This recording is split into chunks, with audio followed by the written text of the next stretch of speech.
नमस्कार YouTube family मित्रांनो आणि मैत्रिणींनो, प्रेमाची दुनिया या यूट्यूब चॅनलमध्ये तुम्हा सर्वांचं अगदी मनपूर्वक स्वागत आहे.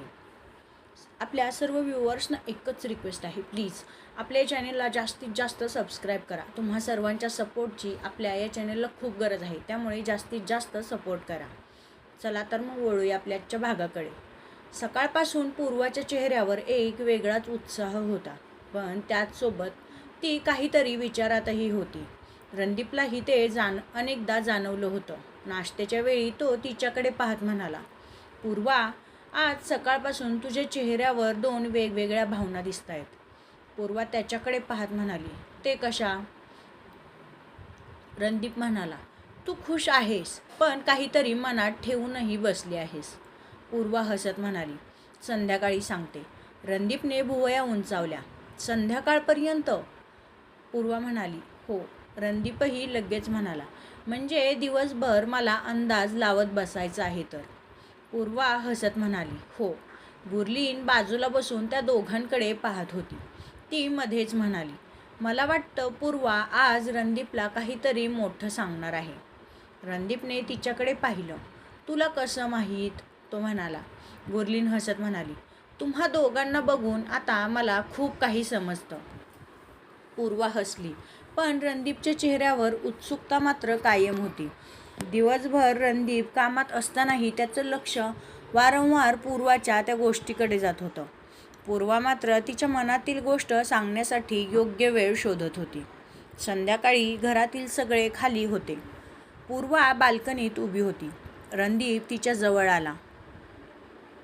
तो म्हणाला, आता सांगणार आहेस? पूर्वाने त्याच्याकडे पाहिलं. ती शांतपणे म्हणाली, हो. रणदीप शांत झाला. पूर्वाने एक खोल श्वास घेतला आणि ती बोलू लागली, आज मला एक फोन आला. रणदीप तिच्याकडे पाहत म्हणाला, कशासाठी? पूर्वाच्या चेहऱ्यावर हसू उमटलं. ती म्हणाली, मला एक मोठी असाइनमेंट मिळाली आहे. रणदीपच्या चेहऱ्यावर लगेच आनंद उमटला. खरंच? पूर्वाने मान हलवली. हो, माझ्या पत्रकारितेतील पहिलं मोठं काम आहे. रणदीपने तिचे दोन्ही हात हातात घेतले. पूर्वा, ही तर खूप मोठी गोष्ट आहे. पूर्वा मात्र शांत होती. रणदीपने तिच्याकडे पाहिलं. तो म्हणाला, काय झालं? पूर्वा हळू आवाजात म्हणाली, त्या असाइनमेंटसाठी मला काही दिवस बाहेर जावं लागणार आहे. रणदीप काही क्षण शांत राहिला.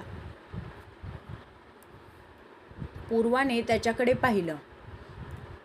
तुला वाईट वाटतंय? तो म्हणाला. तुला वाईट वाटतंय? रणदीप तिच्या जवळ अगदी जवळ येत म्हणाला. तू मला इतकंच ओळखतेस? पूर्वाच्या डोळ्यात भावना दाटल्या. रणदीप पुढे म्हणाला, पूर्वा, तू ज्या स्वप्नासाठी इतकी वर्ष मेहनत केलीस, ते लग्नानंतर थांबवावं असं तुला खरंच वाटतं? पूर्वा हळू आवाजात म्हणाली, मला फक्त भीती वाटत होती. रणदीपने तिचा हात आपल्या हृदयावर ठेवला. तो म्हणाला, माझी पत्नी माझ्या आयुष्यात आली म्हणून तिचं स्वप्न छोटं होणार नाही. पूर्वाच्या डोळ्यात पाणी आलं. रणदीप पुढे म्हणाला, तुझं स्वप्न पूर्ण होताना पाहणं ही माझ्यासाठी खूप मोठी अभिमानाची गोष्ट आहे. पूर्वाने त्याच्याकडे पाहिलं. आणि मी काही दिवस तुझ्यापासून दूर राहिले तर? ती म्हणाली. रणदीप हसत म्हणाला, मग मी तुझी आठवण काढेन. पूर्वा म्हणाली, फक्त एवढंच? रणदीप तिच्या जवळ येत म्हणाला, खूप जास्त. पूर्वाच्या चेहऱ्यावर हसू उमटलं. रणदीपने तिच्या कमरेभोवती हात ठेवला. पूर्वा त्याच्या अगदी जवळ आली. मग मला जाऊ देशील? तिने विचारलं. रणदीप म्हणाला, तुला थांबवण्याचा अधिकार मला नाही. पूर्वाने त्याच्याकडे पाहिलं. त्याच्या डोळ्यात रणदीप तिच्या डोळ्यात पाहत म्हणाला, पण परत येण्याचा अधिकार नक्कीच आहे. पूर्वा हलकसं हसली. रणदीपने तिच्या कपाळावर प्रेमाने चुंबन घेतलं. पूर्वाने त्याच्या छातीवर डोकं ठेवलं. काही क्षण दोघेही शांत उभे राहिले. पूर्वा हळू आवाजात म्हणाली, रणदीप, थँक्यू. रणदीपने तिच्या केसांवरून हात फिरवला. माझे आभार मानू नकोस. तो म्हणाला. का? पूर्वाने विचारलं. कारण तुझी स्वप्न माझ्यावर उपकार नाहीत. तो म्हणाला. पूर्वाने लगेच वर पाहिलं. रणदीप हसत म्हणाला, ती तुझी आहेत आणि तू माझी आहेस. पूर्वाच्या चेहऱ्यावर प्रेम उमटलं. तिने त्याला घट्ट मिठी मारली. रणदीपनेही तिला जवळ घेतलं. त्या मिठीत प्रेम होतं, अभिमान होता आणि दूर जाण्याआधीची एक गोड ओढही होती. पूर्वाच्या आयुष्यात तिच्या पत्रकारितेच्या करिअरचं पहिलं मोठं पाऊल येणार होतं आणि रणदीप तिच्या प्रत्येक पावलावर तिच्यासोबत उभा होता. पूर्वाच्या असाइनमेंटची बातमी घरात सगळ्यांनाच समजली होती. घरात आनंदाचं वातावरण होतं. रणदीपच्या कुटुंबातील प्रत्येकजण तिचं कौतुक करत होता. पूर्वा तिच्या कामासाठी लागणाऱ्या सर्व गोष्टींची तयारी करत होती. फाईल्स, नोट्स आणि काही आवश्यक कागदपत्रे ती व्यवस्थित ठेवत होती. रणदीप तिच्याकडे पाहत उभा होता. पूर्वाने त्याच्याकडे पाहिलं. ती म्हणाली, "तू असं काय पाहतोयस?" रणदीप लगेच म्हणाला, "तू काम करताना खूपच सुंदर दिसतेस."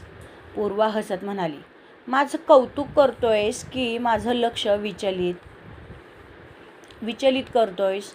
रणदीप तिच्याजवळ येत म्हणाला, "दोन्ही." पूर्वा हसली. तेवढ्यात गुरलीन खोलीत आली. तिने तर दोघांकडे पाहिलं.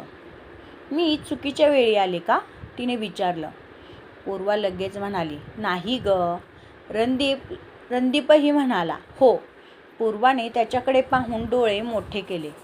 गुरलीन हसत म्हणाली, "मला माहीत होतं."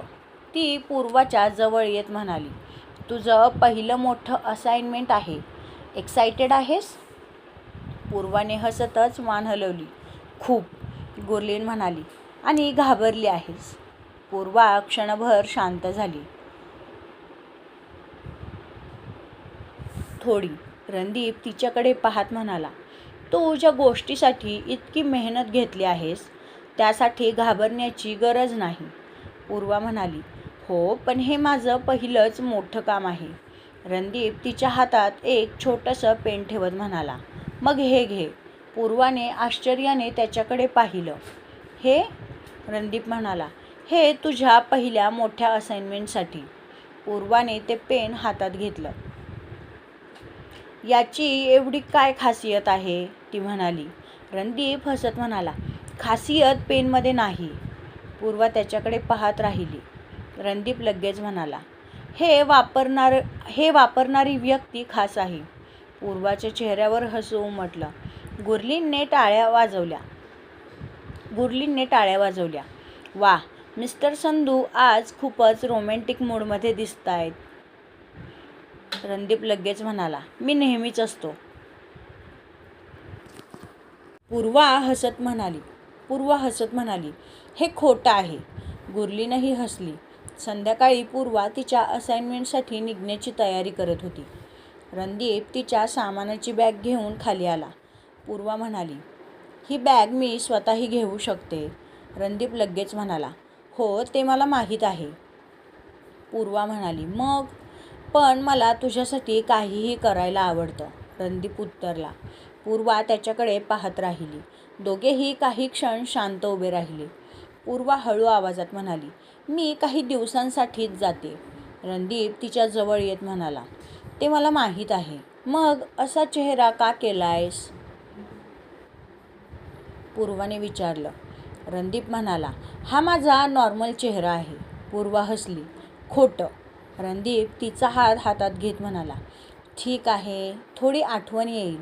पूर्वा म्हणाली, "मलाही." रणदीप तिच्या कपाळावर आणि ओठांवर प्रेमाने चुंबन घेत म्हणाला, "मग रोज फोन कर." पूर्वा म्हणाली, "तू आधी फोन कर." रणदीप लगेच म्हणाला, "ठीक आहे, पण फोन उचलला नाहीस तर?" पूर्वा हसत म्हणाली, "ठीक आहे, मी जर फोन उचलला नाही तर मग पुन्हा कर." रणदीप म्हणाला, "आणि तरीही नाही उचललास तर?" पूर्वा त्याच्याकडे पाहत म्हणाली, "मग माझ्या ऑफिसमध्ये येऊ नकोस." रणदीप हसला, "ठीक आहे, पण तुझ्या मनात येण्यापासून मला कोण थांबवणार?" पूर्वा त्याच्याकडेच पाहत राहिली. तिने त्याला घट्ट मिठी मारली. रणदीपनेही तिला घट्ट जवळ घेतलं. काही क्षण ते दोघेही तसेच उभे राहिले. पूर्वा त्याच्यापासून दूर होत म्हणाली, "आता मला निघावं लागेल." रणदीपने मान हलवली. पूर्वा काही पावले पुढे चालली. मग मागे वळून पाहिलं. रणदीप अजूनही तिथेच उभा होता. पूर्वा हसली. रणदीपनेही तिला हात हलवून निरोप दिला. पूर्वा तिच्या पहिल्या मोठ्या असाइनमेंटसाठी निघाली होती. तिच्या हातात फाईल होती आणि रणदीपने दिलेला पेनही होता आणि मनात त्याचं प्रेम.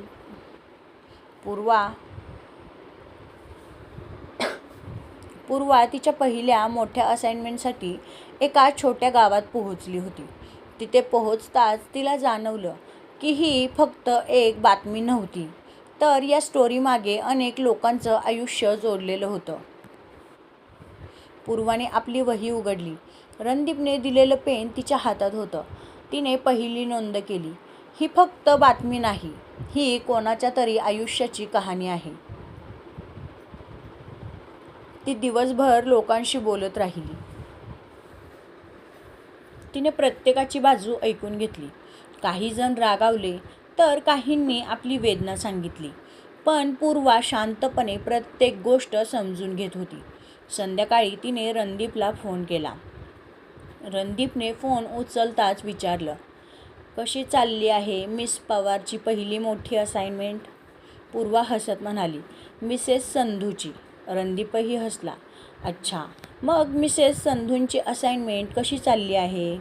पूर्वा म्हणाली, थोडी कठीण आहे. रणदीपचा आवाज लगेच गंभीर झाला. पूर्वा, सगळं ठीक आहे ना? पूर्वा म्हणाली, हो, पण ही स्टोरी मी विचार केला होता त्यापेक्षा खूप मोठी आहे. रणदीप लगेच म्हणाला, म्हणूनच तर ती तुला मिळाली आहे. पूर्वा काही क्षण शांत राहिली. तुला माझ्यावर एवढा विश्वास कसा आहे? ती म्हणाली. रणदीप लगेच म्हणाला, कारण तू स्वतःवरच शंका घेतेस. पण मी तुला पाहिलंय. पूर्वाच्या चेहऱ्यावर हसू उमटलं.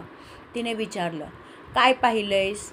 रणदीप म्हणाला, तू कितीही कठीण परिस्थितीत उभी राहू शकतेस. पूर्वा हळू आवाजात म्हणाली, मला तुझी आठवण येते. रणदीप काही क्षण शांत झाला. मग हळू आवाजात तोही म्हणाला, मलाही. पूर्वा हसत म्हणाली, फक्त एवढंच? रणदीप म्हणाला, खूप जास्त. पूर्वाच्या चेहऱ्यावर लाज उमटली. दोघेही काही क्षण फोनवर शांत राहिले. कधीकधी शब्दांपेक्षा शांतताही खूप काही सांगत असते.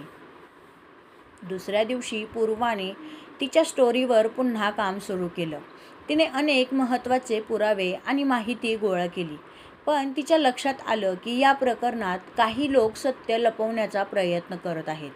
पूर्वाने आपल्या वरिष्ठांना तशी माहिती दिली. तिच्या वरिष्ठांनी तिला विचारलं, तुला खात्री आहे? पूर्वा ठामपणे म्हणाली, हो, पण मला अजून काही गोष्टी तपासायच्या आहेत. ती पुन्हा कामाला लागली. तिच्या धाडसी आणि अचूक रिपोर्टिंगमुळे तिच्या वरिष्ठांचं लक्ष तिच्याकडे गेलं. संध्याकाळी तिला ऑफिसमधून फोन आला, पूर्वा, तुझ्या स्टोरीवर वरिष्ठ पातळीवर चर्चा झाली आहे. पूर्वा थोडी आश्चर्यचकित झाली. माझ्या स्टोरीवर? तिने विचारलं. हो, तुझं काम खूपच प्रभावी आहे. पूर्वाच्या चेहऱ्यावर आनंद उमटला. फोन ठेवल्यानंतर तिने लगेचच रणदीपला फोन केला. रणदीपने फोन उचलताच पूर्वा उत्साहाने म्हणाली, रणदीपने लगेच विचारलं, काय झालं? पूर्वा म्हणाली, माझ्या स्टोरीची दखल घेतली गेली. रणदीपच्या चेहऱ्यावरही एक मोठं हसू उमटलं. मला माहीत होतं, तो म्हणाला. पूर्वा म्हणाली, तुला प्रत्येक गोष्ट आधीच कशी माहिती असते? रणदीप लगेच म्हणाला, कारण मी तुझ्यावर विश्वास ठेवतो. पूर्वाच्या डोळ्यात आनंदाश्रू आले. ती म्हणाली, तू माझ्यासोबत नसतानाही माझ्यासोबत असतोस. रणदीप हळू आवाजात म्हणाला, तू जिथे असतेस तिथे माझं मन आधीच पोहोचलेलं असतं. पूर्वा काही क्षण शांत राहिली. मग हळू आवाजात म्हणाली, मी लवकर परत येते. रणदीपही म्हणाला, हो, मीही तुझी वाट पाहतोय. फोन कट झाला. पूर्वाने रणदीपने दिलेल्या पेनकडे पाहिलं. तिच्या चेहऱ्यावर आत्मविश्वासाचं हसू उमटलं. तिच्या पहिल्या मोठ्या असाइनमेंटने तिच्या करिअरला एक नवं वळण दिलं होतं. पण तिला अजून हे माहीत नव्हतं की ही स्टोरी तिच्या आयुष्यात किती मोठा बदल घडवून आणणार आहे. पूर्वा गेल्या 2 दिवसांपासून एका महत्त्वाच्या स्टोरीवर काम करत होती. शहराच्या बाहेर असलेल्या एका जुन्या औद्योगिक परिसरातील कामगारांना अनेक महिन्यांपासून त्यांचा पगार मिळाला नव्हता. काही कुटुंबांकडे घर चालवण्यासाठी पैसे नव्हते, पण कंपनीचे मालक मात्र आपली जबाबदारी टाळत होते. पूर्वाने अनेक कामगारांशी बोलून सगळी माहिती गोळा केली. तिच्या हातात कागदपत्र होती, तिच्याकडे पुरावे होते आणि तिच्याकडे एकच प्रश्न होता. जर कामगारांनी आपलं काम पूर्ण केलं असेल तर त्यांच्या मेहनतीचे पैसे का थांबवले? पूर्वा आपल्या टीमसोबत कंपनीच्या कार्यालयाबाहेर पोहोचली. काही कामगार बाहेर जमले होते. त्यांच्या चेहऱ्यावर राग होता, पण त्याहून जास्त हताशा होती. पूर्वाने कॅमेऱ्यासमोर उभं राहत रिपोर्टिंग सुरू केलं. गेल्या अनेक महिन्यांपासून या कामगारांना त्यांच्या मेहनतीचा मोबदला मिळालेला नाही. कागदपत्रांनुसार कंपनीचा व्यवसाय सुरू आहे, पण कामगारांना मात्र त्यांच्या हक्काच्या पैशांसाठी संघर्ष करावा लागतोय. तेवढ्यात कंपनीचे काही सुरक्षा कर्मचारी पुढे आले. इथे शूटिंग करता येणार नाही, ते म्हणाले. पूर्वाने शांतपणे विचारलं, मग या लोकांना त्यांच्या मेहनतीचे पैसे न देण्याची परवानगी कोण देतं? सुरक्षा कर्मचारी गोंधळले. पूर्वाने कॅमेऱ्याकडे पाहत म्हटलं, आम्हाला इथे प्रवेश नाकारला जातोय, पण या लोकांचा आवाज बंद करता येणार नाही. तेवढ्यात एक कामगार पुढे आला. तो म्हणाला, मॅडम, माझ्या मुलीची फी भरायची आहे. 3 महिन्यांपासून आम्हाला पगार नाही. पूर्वाने त्याच्याकडे पाहिलं. ती म्हणाली, तुम्ही काळजी करू नका. तुमचा प्रश्न आता फक्त तुमचा राहिलेला नाही. तेवढ्यात कंपनीचा एक अधिकारी बाहेर आला. तो म्हणाला, तुम्ही चुकीची माहिती पसरवत आहात. पूर्वाने लगेच विचारलं, मग माझ्या हातात असलेल्या या कागदपत्रांवर तुमच्या कंपनीची सही आहे. ही देखील चुकीची माहिती आहे का? अधिकारी शांत झाला. पूर्वा पुढे म्हणाली, आणि जर सगळं कायदेशीर असेल तर या कामगारांना त्यांच्या पगारासाठी इतके महिने का थांबावं लागलं? तिच्या एका प्रश्नाने तिथे शांतता पसरली. अचानक कंपनीच्या गेटजवळ गोंधळ सुरू झाला. काही कामगारांच्या कुटुंबियांना बाहेर ढकलण्याचा प्रयत्न केला जात होता. पूर्वा लगेच तिथे पोहोचली. थांबा, ती ओरडली. ती त्यांच्या आणि सुरक्षा कर्मचाऱ्यांच्या मध्ये उभी राहिली.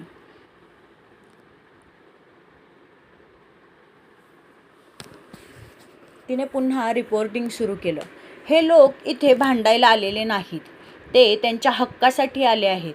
सुरक्षा कर्मचारी म्हणाला, मॅडम, तुम्ही यामध्ये पडू नका.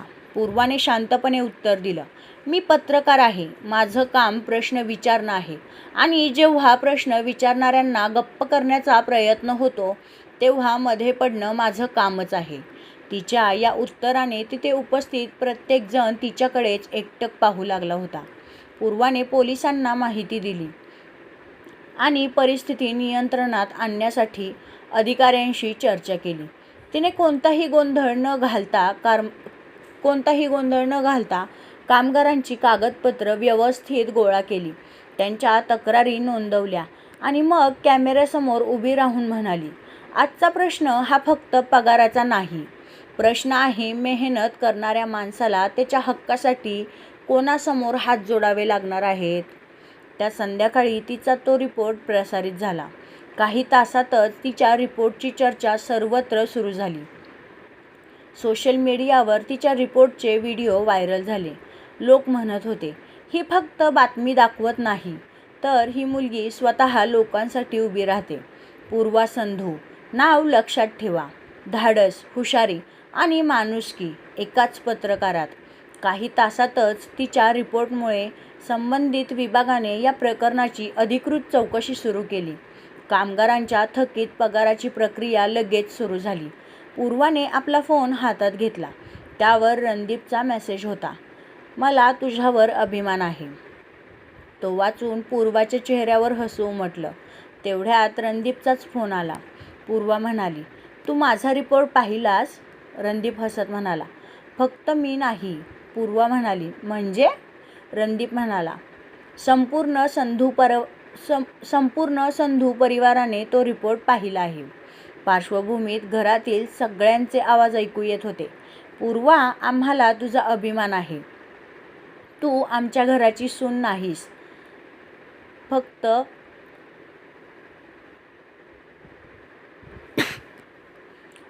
आमच्या घराची सून नाहीस, तर तू आमच्या घराचा अभिमान आहेस. पूर्वाच्या डोळ्यात पाणी आलं. रणदीप हळू आवाजात म्हणाला, तू आज कित्येक लोकांचा आवाज बनलीस. पूर्वा म्हणाली, मी फक्त माझं काम केलं आहे. रणदीप लगेच म्हणाला, नाही पूर्वा, प्रत्येकाला अन्याय दिसतो, पण त्याविरुद्ध उभं राहण्याचं धाडस प्रत्येकाकडे नसतं. पूर्वा काही क्षण शांत राहिली. रणदीप पुढे म्हणाला, आणि कदाचित म्हणूनच मला तुझ्यावर प्रेम आहे. पूर्वाच्या चेहऱ्यावर हसू उमटलं. ती म्हणाली, मला माहीत आहे. रणदीप आश्चर्याने म्हणाला, काय? पूर्वा हसत म्हणाली, तुला माझ्यावर प्रेम आहे. दोघेही हसू लागले. त्या रात्री पूर्वाच्या नावाची चर्चा फक्त न्यूज चॅनलवर नव्हती, तर सर्वसामान्य लोकांच्या मनात होती. आणि संधू परिवारासाठी पूर्वा फक्त त्यांच्या घरची सून नव्हती, तर ती त्यांच्या अभिमानाची ओळख बनली होती. पण पूर्वाला अजून हे माहीत नव्हतं की तिच्या या धाडसी रिपोर्टिंगमुळे काही शक्तिशाली लोक तिच्यावर लक्ष ठेवून होते. मित्रांनो, आपला आजचा भाग इथेच संपत आहे. हा भाग तुम्हाला कसा वाटला हे मला कमेंट करून सांगायला विसरू नका. त्याचबरोबर स्टोरी आवडली तर स्टोरीला लाईक करा, शेअर करा. आणि हो, सगळ्यात महत्त्वाचं, आपल्या चॅनलला सबस्क्राईब करा. तुमचा एक सबस्क्राईब माझ्यासाठी लाख मोलाचा आहे. त्यामुळे प्लीज आपल्या चॅनलला जास्तीत जास्त सबस्क्राईब करा. चला तर मग भेटूया पुन्हा अशाच एका नवीन भागासोबत. तोपर्यंत बाय बाय.